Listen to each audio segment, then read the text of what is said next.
Chapter 9. Friday night, I went to see Bianca, the vampiress. I didn't just leap out of bed and go see her, of course. You don't go walking into the proverbial lion's den. You start with a good breakfast. My breakfast took place around 3 in the afternoon when I woke up to hear my phone ringing. I had to get out of bed and pad into the main room to answer it. I grumbled. Dresden, Murphy said. What can you tell me? Murphy sounded stressed. Her voice had the distinct edge that she got whenever she was nervous, and it rankled me like fingernails scraping on bones. The investigation into Tommy Tom's murder must not be going well. Nothing yet, I said. Then I lied to her a little. I was up most of the night working, but nothing to show yet. She answered me with a swear word.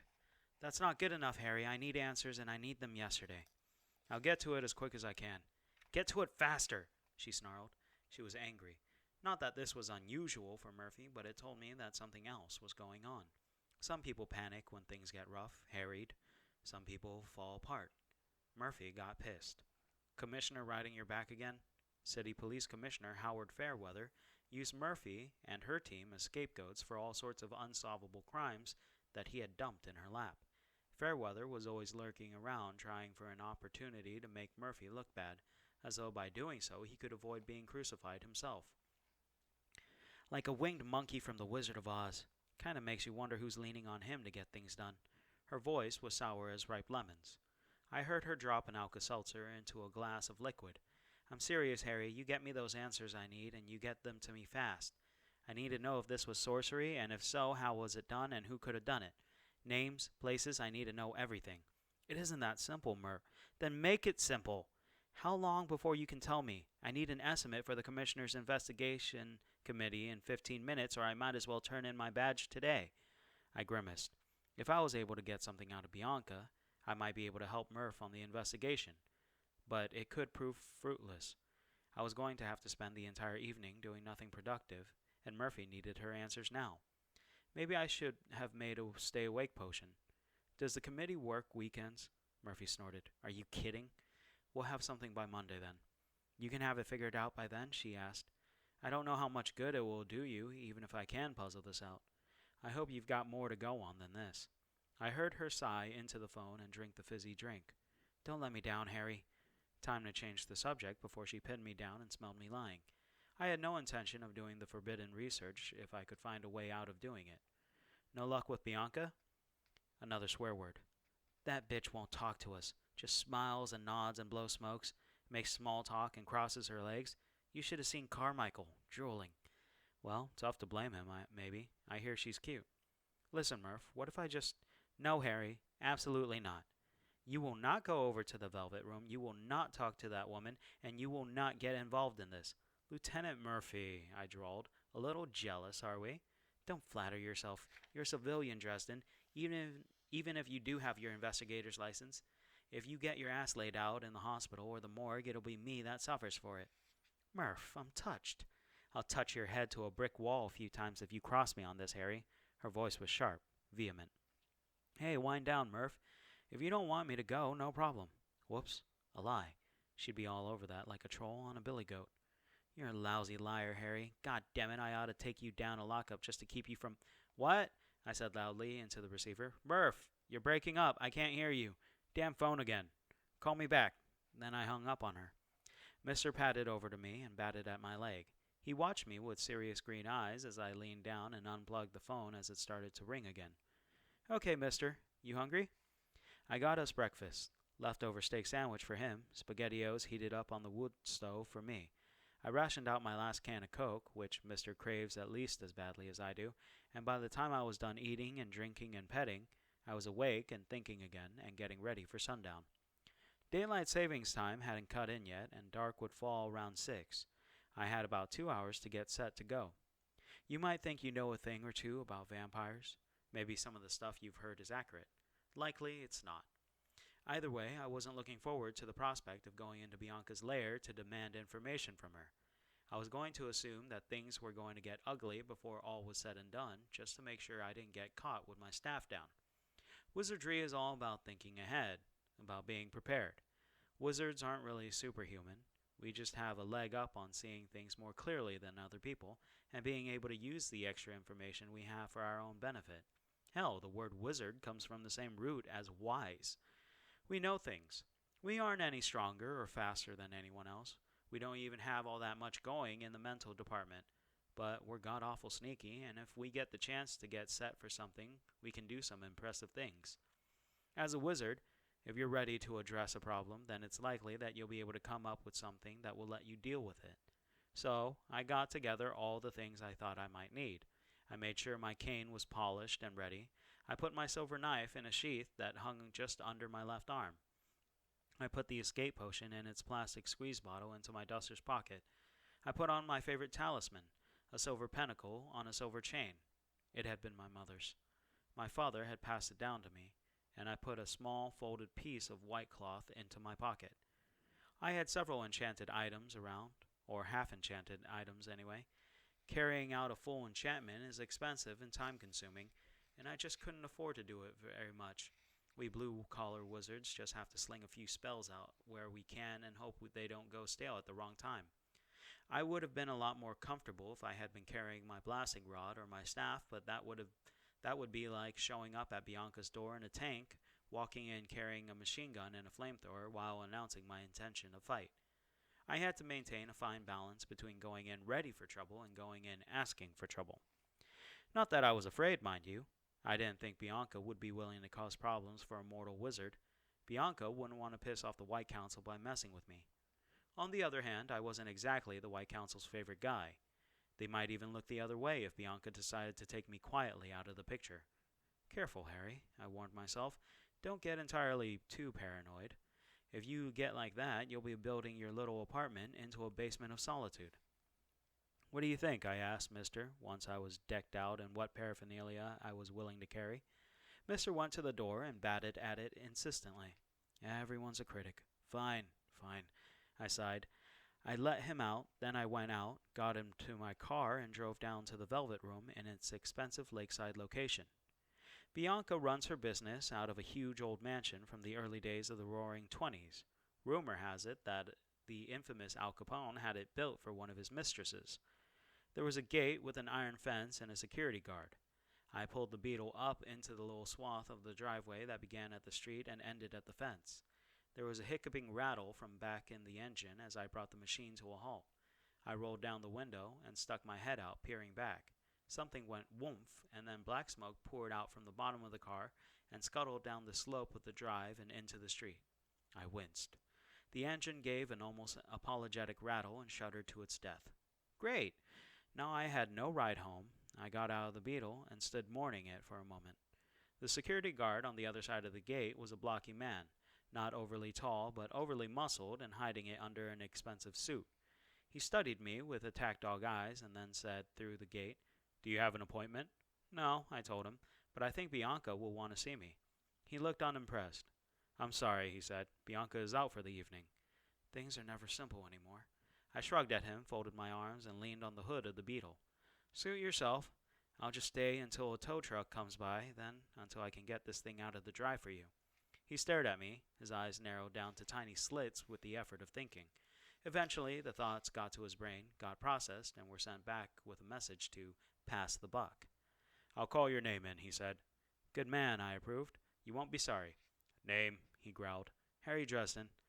If he recognized my name, it didn't show on his face. He glared at me and the Beetle, then walked a few paces off, lifting a cellular phone from his pocket and to his ear. I listened. Listening isn't hard to do. No one has practice at it nowadays, but you can train yourself to pay attention to your senses if you work at it long enough. I've got a guy down here says that Bianca will want to talk to him, the guard said. Says his name is Harry Dresden. He was silent for a moment. I couldn't quite make out the buzz on the other voice, other than that it was female. Uh-huh, he said. He glanced back at me. Uh-huh, he said again. Sure, I will. Of course, ma'am. I reached in through the window of the Beetle and got out my cane. I rested it on the concrete beside my boots and tapped it a few times as though impatient. The guard turned back to me, leaned over to one side, and pushed a button somewhere. The gate buzzed and clicked open. Come on in, Mr. Dresden, he said. I can have someone come tow your car if you like. Super, I told him. I gave him the name of the wrecker Mike has a deal with and told him to tell the guy that it was Harry's car again. Fido, the guard, dutifully noted this down, writing on a small notebook he drew from a pocket. While he did, I walked past him toward the house, clicking my cane on the concrete with every pace. "Stop," he told me, his voice calm and confident. "People don't speak with that kind of absolute authority unless they have a gun in their hands." I stopped. "Put the cane down," he told me, "and put your arms up. You are to be searched before you are allowed inside." I sighed, did what he said, and let him pat me down. I didn't turn around to face him, but I could smell the metal of his gun. He found the knife and took it. His fingers brushed the nape of my neck, felt the chain there. "What's this?" he said. "Pentacle," I told him. "Let me see it. Use one hand." I used my left to draw it out of my shirt and show it to him. A silver 5-pointed star within a circle, all smooth geometry. He grunted and said, "Fine." The search went on, and he found the plastic squeeze bottle. He took it out of my pocket, opened it, and sniffed it. "What's this?" "A health cola," I told him. "Smells like shit," he said, capped it, and put it back in my pocket. "What about my cane? Returned when you leave," he said. Damn. My knife and my cane had been my only physical lines of defense. Anything else I did would have to rely wholly upon magic, and that could be dicey on the best of days. It was enough to rattle me. Of course, Fido the guard had missed a couple of things. First, he'd overlooked the clean white handkerchief in my pocket. Second, he'd passed me on with my pentacle still upon my neck. He probably figured that since it wasn't a crucifix or a cross, I couldn't use it to keep Bianca away from me. Which wasn't true. Vampires and other such creatures don't respond to symbols as such. They respond to the power that accompanies an act of faith. I couldn't ward off a vampire mosquito with my faith in the Almighty. He and I just never seemed to connect. But the pentacle was a symbol of magic itself, and I had plenty of faith in that. And of course, Fido had overlooked my getaway potion. Bianca really ought to trust her guards with more awareness of the supernatural and what sort of things to look for. The house itself was elegant, very roomy, with the high ceilings and the broad floors that they just don't make anymore. A well-groomed young woman with a short, straight haircut greeted me in the enormous entry hall. I was passing polite to her, and she showed me to a library, its walls lined with old books and leather bindings, similar to the leather cushioned chairs around the enormous old dogfoot table in the room's center. I took a seat and waited, and waited, and waited. More than half an hour went by before Bianca finally arrived. She came into the room like a candle burning with a cold, clear flame. Her hair was a burnished shade of auburn that was too dark to cast back any ruddy highlights, but did anyway. Her eyes were dark, clear, her complexion flawlessly smooth and elegantly graced with cosmetics. She was not a tall woman, but shapely, wearing a black dress with a plunging neckline and a slash in one side that showed off a generous portion of pale thigh. Black gloves covered her arms to above the elbows, and her $300 shoes were a study in high-heeled torture devices. She looked too good to be true. "Mr. Dresden," she greeted me, "this is an unexpected pleasure." I rose when she entered the room. "Madam Bianca," I replied, nodding to her, "we meet at last. Hearsay neglected to mention how lovely you are." She laughed, lips shaping the sound, head falling back just enough to show a flash of pale throat. "A gentleman," they said. I see that they were correct. It is charmingly passé thing to be a gentleman in this country. "You and I are of another world," I said. She approached me and extended her hand, a motion oozing feminine grace. I bowed over her hand briefly, taking it and brushing my lips against the back of her glove. "Do you really think I'm beautiful, Mr. Dresden?" she asked me. "As lovely as a star, madam."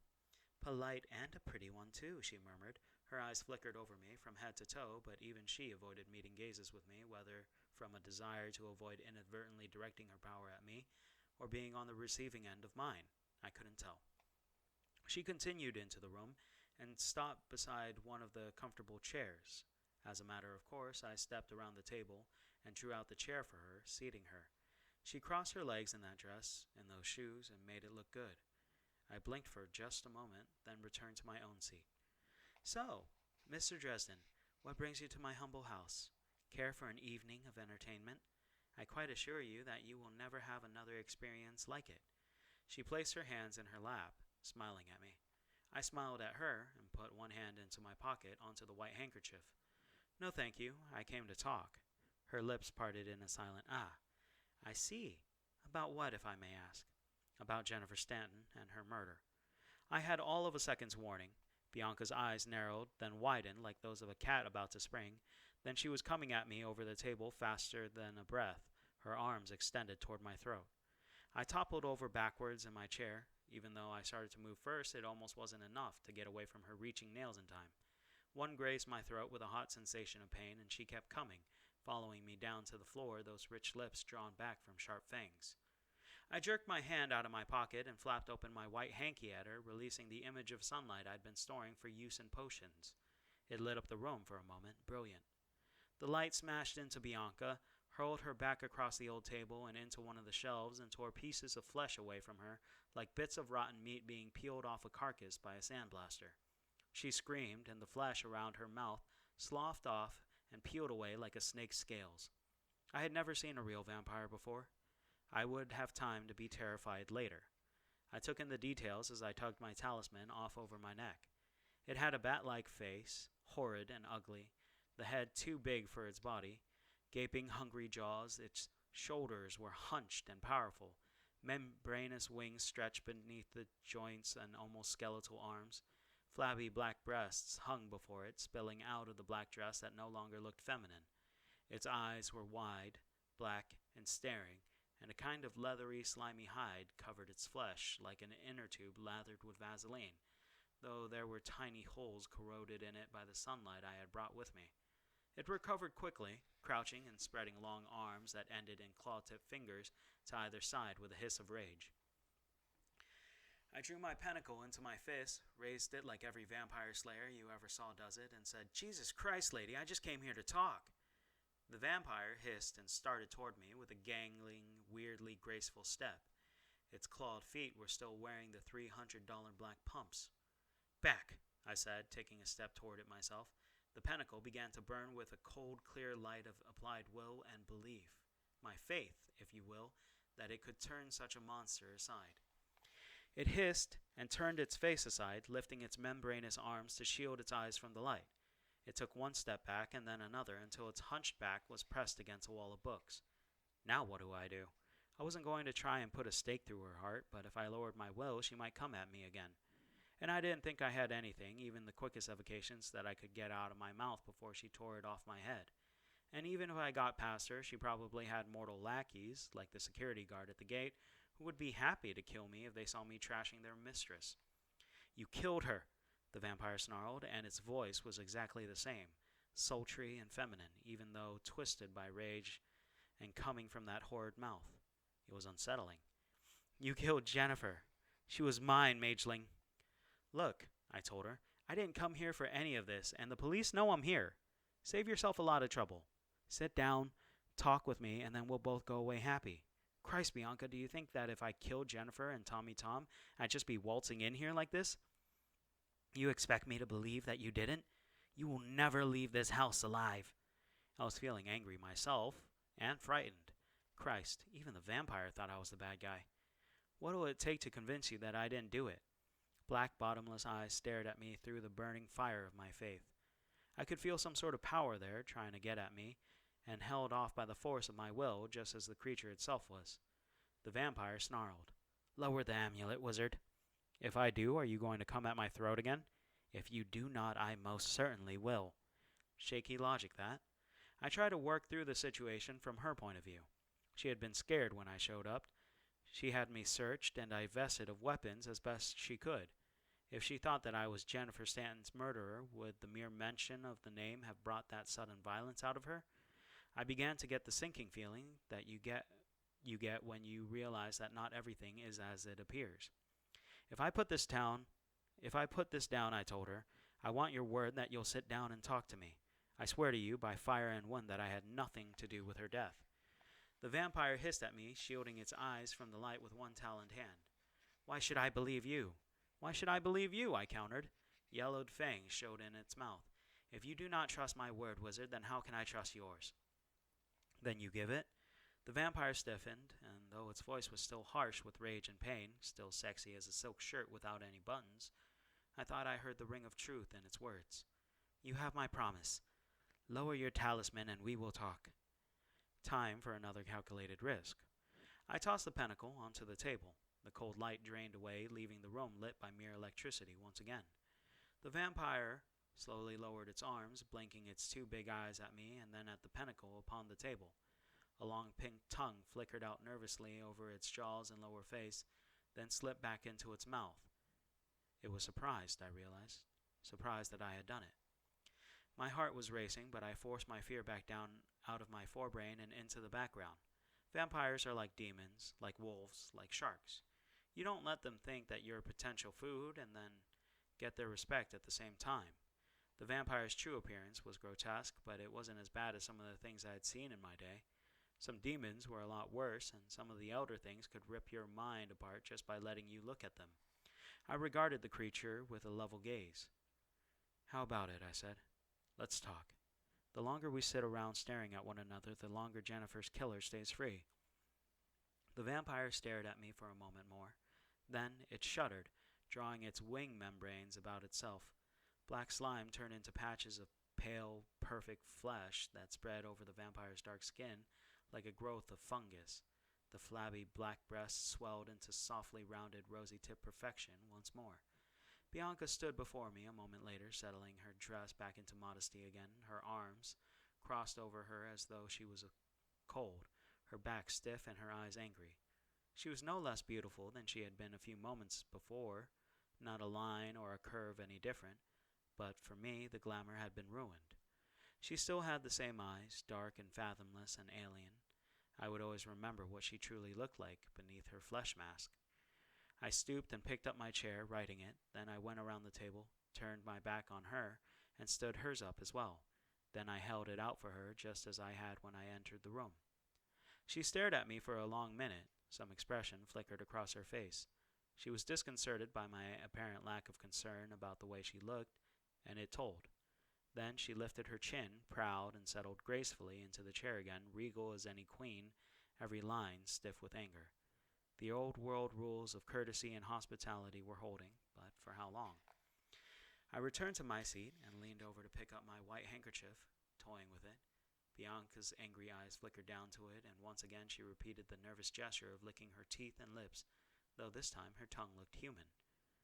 "So tell me about Jennifer and Tommy Tom," I said. She shook her head, almost sneering. "I can tell you what I told the police. I don't know who could have killed them." "Come on, Bianca. We don't have to hide things from one another. We're not a part of the mortal world." Her eyebrows slanted down, revealing more anger. "No. You're the only one in the city with the kind of skill required to cast that kind of spell. If you didn't do it, I have no idea who else could have. You don't have any enemies? Anyone who might have been wanting to make an impression on you?" A bitter little line appeared at the corner of her lips, something that was not quite a smile. "Of course, but none of them could have managed what happened to Tommy and Jenny." She drummed her fingernails over the tabletop, leaving little score marks in the wood. "I don't let any enemies that dangerous run around alive. At least, not for long." I settled back in my chair, frowning, and did my damnedest not to let her see how scared I was. "How did you know Tommy Tom?" She shrugged, her shoulders gleaming like porcelain and just as brittle. "You may have thought he was just a bruiser for Johnny Marcone, Mr. Dresden, but Tommy was a very gentle and considerate man underneath. He was always good to his women. He treated them like real people." Her gaze shifted from side to side, not lifting. "Like human beings.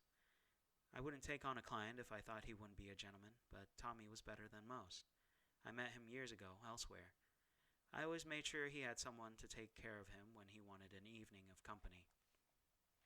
"You sent Jennifer out to him that night?" She nodded, her expression bleak. Her nails drummed the tabletop again, gouging out more wood. "Was there anyone else he could have seen on a regular basis? Maybe someone who would have talked to him, known what was going on in his life?" Bianca shook her head. "No," she said, but then she frowned. I just watched her, and absently tossed the handkerchief on the tabletop. Her eyes flicked to it, then up to mine. I didn't flinch. I met her bottomless gaze and quirked my mouth up in a little smile as though I had something more and worse to pull out of my hat if she wanted to come after me again. I saw her anger, her rage, and for just a moment I got a peek inside, saw the source of it. She was furious that I had seen her true form, horrified and embarrassed that I had stripped her disguise away and seen the creature beneath. And she was afraid that I could take even her mask forever with my power. More than anything, Bianca wanted to be beautiful, and tonight I had destroyed her illusion. I had rattled her gilded little world. She sure as hell wasn't going to let me forget that. She shuddered and jerked her eyes away, furious and frightened at the same time, before I could see anything deeper into her, or she into me. "If I had not given you my word, Dresden," she whispered, "I would kill you this instant." "That would be unfortunate," I said. I kept my voice hard. "You should know the risk in a wizard's death curse. You've got something to lose, Bianca. And even if you could take me out, you can bet your pretty ass I'd be dragging you into hell with me." She stiffened, then turned her head to one side and let her fingers go limp. It was a silent, bitter surrender. She didn't move quickly enough for me to miss seeing a tear streak down one cheek. "I made the vampire cry. Great. I felt like a real superhero. Harry Dresden, breaker of monsters' hearts." "There may be one person who might know something," she said, her lovely voice dull, flat, and lifeless. "I had a woman who worked for me, Linda Randall. She and Jennifer went out on calls together when customers wanted that sort of thing. They were close." "Where is she now?" I asked. "She's working as a driver for some rich couple who wanted a servant that would do more than windows. She wasn't the type I usually keep around in any case. I think Jennifer had her phone number. I can have someone fetch it for you, Mr. Dresden," she said, my name as though it were something bitter and poisonous that she wanted to spit out. "Thank you. That would be very kind." I kept my tone carefully formal, neutral. Formality and a good bluff were all that was keeping her from my throat. She remained quiet, controlling her evident emotions, before she started to look up again, at last. Her eyes froze, then widened when they came to my throat. Her expression went perfectly and humanly still. I grew tense. Not just tense, but steel-tight, wire-bound, spring-coiled. I was out of tricks and weapons. If she came after me now, I wasn't going to get the chance to defend myself. There was no way I would be able to drink the potion before she tore me apart. I gripped the arms of my chair hard to keep myself from bolting. Do not show fear. Do not run away. It would only make her chase me, snap her instincts into the reaction of pursuing the prey. "You're bleeding, Mr. Dresden," she whispered. I lifted my hand slowly to my throat where her nails had scored me earlier. My fingertips came away slick with my own blood. Bianca kept on staring. Her tongue flicked around her mouth again. "Cover it," she whispered. A strange, mewling sound came out of her mouth. "Cover it, Dresden." I picked up my handkerchief and pressed it over my throat. Bianca blinked her eyes closed slowly and then turned away, half hunched over her stomach. She didn't stand up. "Go," she told me. "Go now. Rachel's coming. I'll send her down to the gate with the phone number in a little while." I walked toward the door, but then stopped, glancing back at her. There was a sort of horrid fascination to it, to knowing what was beneath the alluring exterior, the flesh mask, but seeing it twist and writhe with need. "Go," Bianca whimpered. Fury, hunger, and some emotion I couldn't even begin to fathom made her voice stretch out thinner. "Go, and do not think that I will not remember this night. Do not think that I will not make you regret it." The door to the library opened, and the straight-haired young woman who had greeted me earlier entered the room. She gave me a passing glance, then walked past me, kneeling at Bianca's side. Rachel, I presumed. Rachel murmured something too soft to hear, gently brushing Bianca's hair back from her face with one hand. Then she unbuttoned the sleeve of her blouse, rolled it past her elbow, and pressed her wrist to Bianca's mouth. I had a good view of what happened. Bianca's tongue flashed out long and pink and sticky, smearing Rachel's wrist with shining saliva. Rachel shuddered at the touch, her breath coming quicker. Her nipples stiffened beneath the thin fabric of the blouse, and she let her head fall slowly back. Her eyes were glazed over with a narcotic languor, like those of a junkie who had just shot up. Bianca's fangs extended and slashed open Rachel's pale, pretty skin. Blood welled up. Bianca's tongue began to flash in and out, faster than could really be seen, lapping up the blood up as quickly as it appeared. Her dark eyes were narrowed, distant. Rachel was gasping and moaning in pleasure, her entire body shivering. I felt a little sick and withdrew step by step, not turning my back on the scene. Rachel toppled to the floor, writhing her way toward unconsciousness with evident glee. Bianca followed her down, unladylike now, a creature of bestial hunger. She crouched over the supine woman, and in the hunch of her pale shoulders, I could see the bat-like thing beneath the flesh mask lapping up Rachel's blood. I got out of there fast, shutting the door behind me. My head was hammering too quickly. The scene with Rachel might have aroused me if I hadn't seen what was underneath Bianca's mask. Instead, it only made me sick to my stomach, afraid. The woman had given herself to that thing as quickly and as willingly as any woman to her lover. The saliva, some part of me rationalized, desperate to latch on to something cold and logical and detached. The saliva was probably narcotic, perhaps even addictive. It would explain Rachel's behavior, the need to have more of her drug. But I wondered if Rachel would have been so eager had she known Bianca's true face. Now I understood why the White Council was so hard-nosed with vampires. If they could get that kind of control over a mortal, what would happen if they could get their hooks into a wizard? If they could addict a wizard to them as thoroughly as Bianca had the girl I'd just seen? Surely it wasn't possible. But if it wasn't, why would the council be so nervous about them?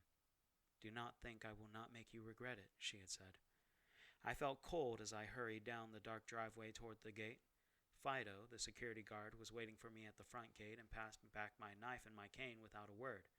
A tow truck was out front, latching itself to the beetle. I put one hand on the cold metal of the gate and kept the other with its handkerchief pressed to my throat as I watched George, the tow truck guy, work. He recognized me and waved, flashing a grin that showed the white teeth in his dark face. I nodded back. I wasn't up to answering the smile. A few minutes later, the guard's cellular phone beeped at him. He withdrew several paces, repeated several affirmatives, then took a notebook from his pocket, writing something down. He put the phone away and walked back over to me, offering me the piece of paper. "What's this?" I said. "The phone number you were looking for, and a message." I glanced at the paper, but avoided reading it just then. I thought Bianca was going to send Rachel down with it. He didn't say anything, but his jaw tightened, and I saw his eyes flick toward the house, where his mistress was. He swallowed. Rachel wasn't coming out of the house, and Fido was afraid. I took the paper. I kept my hand from shaking as I looked at it. On it was a phone number and a single word: regret. I folded the piece of paper in half and put it away into the pocket of my duster. Another enemy. Super. At least with my hands in my pockets. Fido couldn't see them shaking. Maybe I should have listened to Murphy. Maybe I should have stayed home and played with some nice, safe, forbidden black magic instead.